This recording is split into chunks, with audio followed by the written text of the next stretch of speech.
राष्ट्र के अस्तित्व को बचाए रखने के लिए, राष्ट्र के विकास के लिए, राष्ट्र के सम्मान के लिए यह बहुत जरूरी है कि राष्ट्र का सम्मान, राष्ट्र का अस्तित्व और राष्ट्र की भावना सभी के दिल में समाहित हो।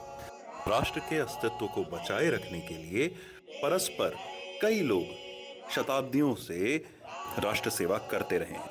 एक ऐसी ही संस्था है वनवासी रक्षा परिवार फाउंडेशन। हर साल की तरह इस साल भी जब वनवासी रक्षा परिवार फाउंडेशन का समारोह हुआ तो उसमें केवल यह देखने को नहीं मिला कि उन लोगों ने आज तक क्या क्या किया है, परंतु यह जरूर देखने के लिए मिला कि कैसे राष्ट्र के वनवासी क्षेत्र में, राष्ट्र के दूर दराज के क्षेत्र में, उन क्षेत्रों में जहां संसाधनों के अभाव में, दूरी की वजह से और कई अन्य कारणों से राष्ट्रीय चेतना एवं चारित्रिक विकास समर्थन नहीं पा रहा, वहां वनवासी रक्षा परिवार फाउंडेशन लगातार परिवारों को पढ़ा रहा है, उनको सामर्थ्यवान बना रहा है और साथ ही पूरे राष्ट्र के सभी लोगों को एक अवसर प्रदान कर रहा है कि वे इस नए राष्ट्र के निर्माण में, इस चारित्रिक राष्ट्र के निर्माण में सहयोगी हों। वनवासी रक्षा परिवार फाउंडेशन का सपना शिक्षित भारत, संस्कारित भारत, स्वस्थ भारत, स्वावलंबी भारत, जागरूक भारत, संगठित भारत, सुरक्षित भारत और इस सपने के प्रयास को इस आयोजन में बखूबी दिखाया गया। यूं तो देश के सभी बड़े लोगों की मंच से बातें सुनने में यह साफ प्रदर्शित हो रहा था कि भारत अब बदल रहा है, परंतु एक मुख्य नाटकीय मंचन नीति से राष्ट्र के इतिहास और राष्ट्र के चरित्र को आज की युवा पीढ़ी से जोड़ने का एक अलग ही समा बांध दिया था। मैं बात कर रहा हूं श्री तुलसीदास के चरित्र के ऊपर रचित नाटक का मंचन, जो वनवासी रक्षा परिवार फाउंडेशन के इस समारोह में हुआ, जिसका मंचन श्रीमान पद्मश्री श्री शेखर सेन जी द्वारा किया गया। इस नाटक के मंचन को देखते हुए मैं यह आज कह सकता हूं कि मंच में ऐसी ताकत जरूर होती है जो आपके मन में सोए हुए भावों को जागृत कर दे और ये मानने पर मजबूर कर दे कि भावनाओं जैसी शक्ति और किसी में नहीं।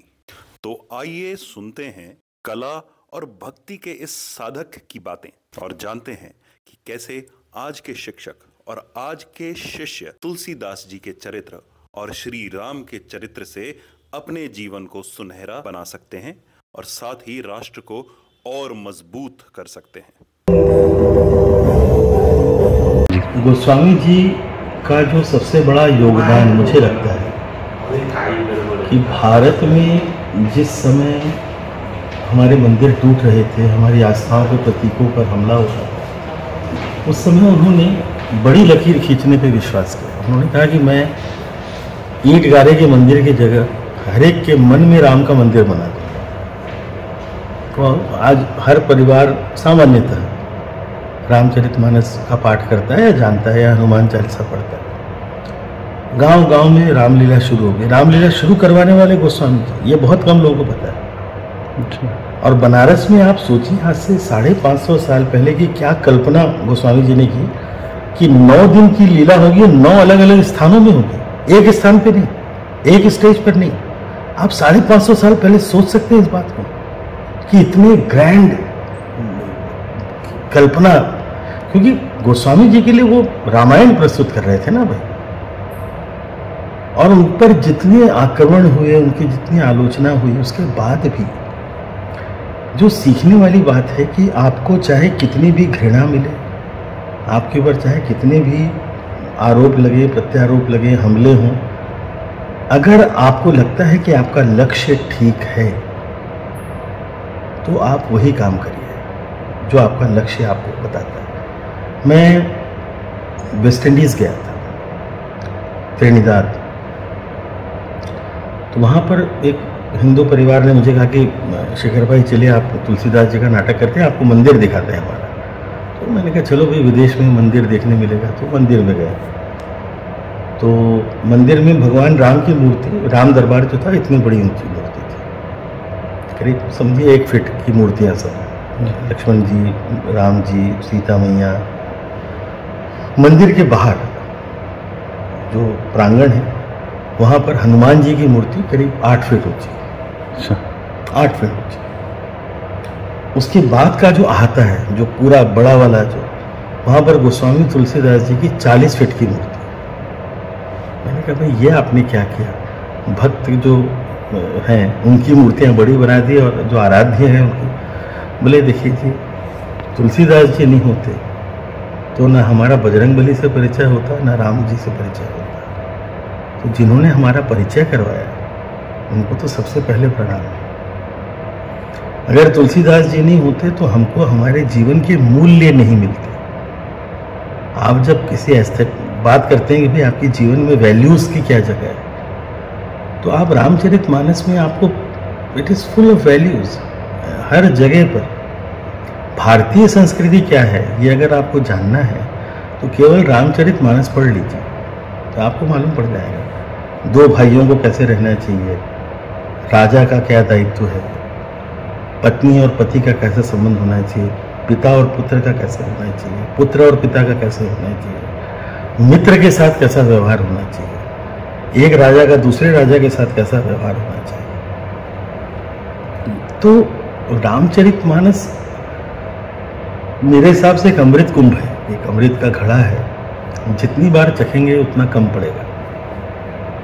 तो आज के विद्यार्थियों के लिए तो मैं कहूँगा कि निश्चित रूप से उनको पढ़ना चाहिए। देखिए, मैं जब 7वीं 8वीं में था तब एक पत्रिका में हमेशा विज्ञापन आता था, हिंदू धर्म के पथभ्रष्ट तुलसीदास। उस समय जवानी का खून था, बड़ा अच्छा लगता था ऐसे शीर्षक। मैंने मेरी माँ से कहा कि आप मेरे को ये पुस्तक मंगा दो। 5 रुपए की पुस्तक थी कि कैसे तुलसीदास जी ने हिंदू धर्म के खिलाफ और सब हम लोगों को पथभ्रष्ट किया है। तो माँ ने वो देखा विज्ञापन और बोला कि बेटा ये अच्छी पुस्तक है, मैं मंगा दूँगी, पर तुम पहले मूल पढ़ लो। मूल पढ़ोगे तो अब आलोचना का समझ में आएगा ना, मूल नहीं पढ़ोगे तो आलोचना कैसे। तो उन्होंने मुझे ज़बरदस्ती रामचरितमानस पकड़ा दी। अब 7वीं 8वीं के बच्चे को रामचरितमानस, एक तो हमारी वो भाषा नहीं है, अवधि में लिखा हुआ। भाई 5-6 दिन तक पढ़ा, उसके बाद मैंने कहा माँ मेरे से नहीं पढ़ा। बोले नहीं तू पढ़ते रहे बेटा, थोड़े दिन बाद रामायण है, वो अपने आप तुझसे बात करेगी। 8वें 10वें दिन मैं पढ़ते पढ़ते पढ़ते इतना बोरिंग था वो मेरे लिए, पर अचानक एक चौपाई आई और वो उसके बाद मैं रोना शुरू किया। मुझे इतना तो समझ में आ गया कि बहुत बड़ा ग्रंथ गोस्वामी तुलसीदास जी ने लिखा है, एक आंचलिक भाषा, अवधि बहुत छोटे अंचल में बोली जाती है। तो उसमें एक चौपाई आई है कि छमी हम सज्जन मोरी ढिठाई। मैं जो ये ढिठाई कर रहा हूँ रामायण लिखने की, सज्जन लोग, गुणी लोग उसको माफ कर देंगे। सुनी है ही बाल बचन मन लाई, और ऐसे सुनेंगे जैसे बच्चे की बात सुन रहे हैं। और जौ बालक कह तोतरी बाता, सुने ही मुदित मन पितु अरु माता। जैसे बच्चा जब कोई तोतली बात करता है तो माता पिता नाराज नहीं होते, यार तेरा उच्चारण ठीक नहीं है या तू गलत कैसे बोल रहा है। वो और खुश होते हैं कि मेरा बच्चा बोलना सीख रहा है। तो वैसे ही आप मेरी इस रामायण को पढ़िएगा जैसे कोई बच्चे की वाणी को उसके माता पिता सुनते हैं। मैंने कहा यार, इतना विनय जिस व्यक्ति के अंदर हो, उसकी मुझे अब आलोचना सुनने की ज़रूरत ही नहीं। मैं अपनी माँ के पास गया, मैंने कहा माँ मेरे को अब वो आलोचना नहीं पढ़नी, मैं रामचरितमानस ही पढ़ूँगा। तो ये एक था। मेरी माँ को हनुमान चालीसा मेरी माँ नित्य पढ़ती थी तो हम लोग भी पढ़ने लगे।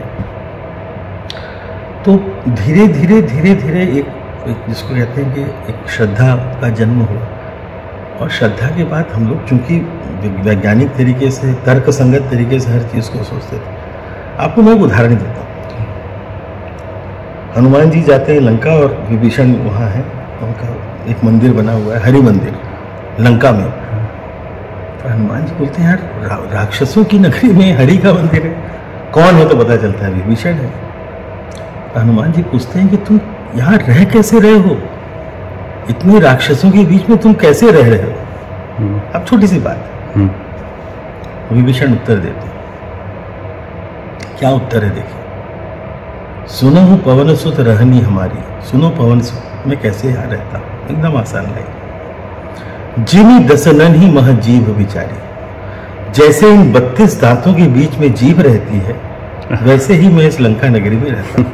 अब आप ये देखिए, ये चीज़ हमारे जीवन में भी, कि हमारे सारे शत्रु हमारे आसपास ही हैं, वही हमारी टांगे खींच रहे हैं, वही हमारी आलोचना कर रहे हैं, पर उसके बीच में रहते हुए हमें अपना कार्य करना है।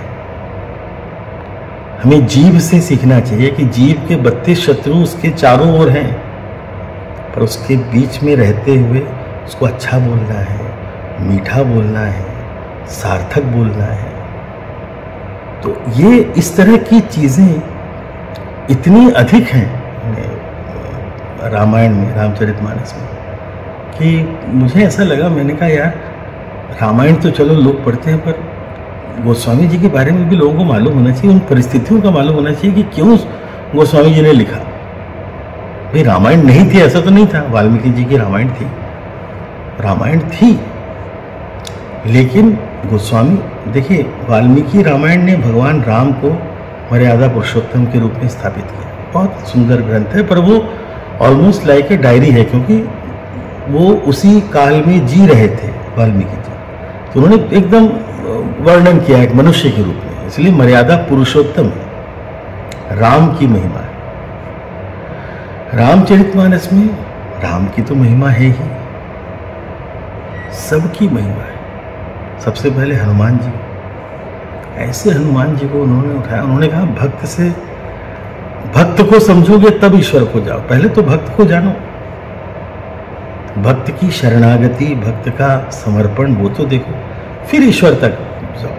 तो एक क्रम उन्होंने बीच में सीढ़ी लगा दी, ताकि वो अगला जो दर्जा है वो हमारे लिए आसान हो जाए। अभी आप कोई बहुत ऊंची जगह बोले हाँ भाई ठीक है, भगवान थे, करते थे, हनुमान जी तो हनुमान थे, वानर थे, उनसे हम क्या क्या सीख सकते हैं। तो उसके बाद उन्होंने, आप अगर रामायण कभी रामचरितमानस उठा के पढ़िए तो उन्होंने हर एक की स्तुति की, राम, लक्ष्मण, भरत, शत्रुघ्न, कौशल्या, कैकेयी, सुमित्रा, सबकी स्तुति। उसके बाद राक्षसों की स्तुति। आप कल्पना करिए राक्षसों की स्तुति हो रही है। तब मुझे समझ में आया कि हमारे भारतीय संस्कृति में कोई भी खलनायक नहीं है, उसकी बुराई का हम विरोध करते हैं, पर उसकी अच्छाई का उतना ही सम्मान करते हैं। आज भी आप किसी भी मंदिर में जाके रावण का लिखा हुआ शिव स्तोत्र, शिव तांडव स्तोत्र गा सकते हैं, आपको कोई पंडित मना नहीं करेगा। अरे आप रावण का कैसे गाती है, आपकी हिम्मत कैसे थी? जो उसने अच्छा किया उसके लिए उसको शत शत प्रणाम, और जो उसने बुरा किया उसके लिए उसको दंड मिला।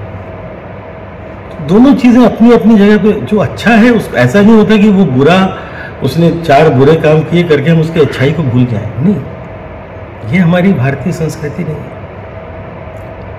अभी जैसे वाल्मीकि रामायण लोग बोलते हैं पर पढ़ता कोई नहीं। अभी हमारे यहाँ तो समस्या ये है कि जो लॉर्ड मैकॉले ने भविष्यवाणी की थी कि मेरी शिक्षा नीति के चलते हिंदू केवल नाम मात्र का हिंदू रहेगा, वो अपने धर्म ग्रंथों से, अपने संस्कारों से पूरी तरह से उसकी जड़ें में उखाड़ दूंगा। तो वाल्मीकि रामायण किसी ने पढ़ा नहीं। तो मैं आपको एक दृश्य बता रहा हूँ, दृश्य देखिए कैसा सुंदर दृश्य है कि रावण की मृत्यु हो गई, भगवान ने उसके नाभि में मारा थी और मृत्यु हो गई। तो प्रभु ने कहा कि विभीषण तुम जाओ घर में खबर दे के आओ, युद्ध तो युद्ध क्षेत्र में हो रहा है, महल दूर है वहां से। विभीषण दौड़ते हुए गए कि मंदोदरी और बाकी रानियों को खबर देंगे।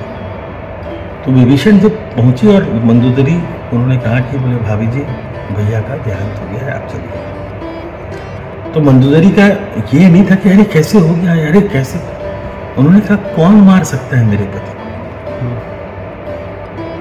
मेरे पति जैसा वीर तीनों लोकों में कोई नहीं, उसको कौन मार सकता है। तो विभीषण ने कुछ नहीं कहा, बोले भाभी चलिए। तब विभीषण दौड़ रहे हैं और मंदोदरी जैसी है वैसी ही दौड़ रही है। श्रृंगार करने का समय नहीं तो महिलाएं हमेशा बाहर जब निकलेंगी तो श्रृंगार करके जाएंगे। अच्छा, इधर युद्ध भूमि में रावण का शव पड़ा है, और रावण के शव में जब आप मर जाते हो, खून है, तो मक्खियां आके बैठने लगती हैं। तो भगवान राम जो है वो हाथ से हवा कर रहे हैं ताकि चेहरे पर मक्खियां न बैठे। तो वो झल रहे हैं और सूर्य जो है वो पीछे, अब आप ऐसे सोचिए, सूर्य यहाँ है, यहाँ रावण की देह पड़ी है, अब भगवान राम उनको जैसे हाथ से पंखा डुला रहे हैं, तो परछाइयाँ अब लंबी होंगी क्योंकि अब सूर्य अस्त हो रहा है तो पीछे चला गया है। अचानक अब मंदोदरी उधर से दौड़ती हुई आ रही है तो एक लंबी परछाई दिखाई देती है। भगवान राम देखते हैं कि कोई परछाई आ रही है। अचानक परछाई जब नजदीक आती है तो उनको समझ में आ जाता है, क्योंकि बालों की परछाई अलग होती है और एक महिला दौड़ रही है। तो जैसे ही उनको लगता है कोई महिला आ रही है, वो एकदम से सरक के दूर आ जाती है।